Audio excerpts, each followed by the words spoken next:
కీర్తనల గ్రంథంలోని 8వ అధ్యాయము.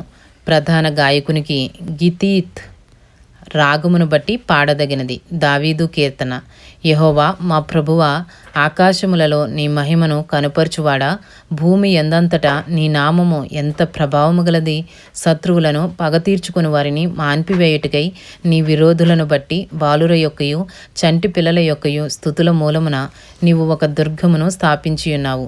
నీ చేతి పని అయిన నీ ఆకాశములను నీవు కలుగజేసిన చంద్ర నక్షత్రములను నేను చూడగా, నీవు మనుష్యుని జ్ఞాపకము చేసుకున్నట్టుకు వాడేపాటివాడు, నీవు నరపుత్రుని దర్శించుటకు వాడేపాటివాడు. దేవుని కంటే వానిని కొంచెము తక్కువ వానిగా చేసియున్నావు.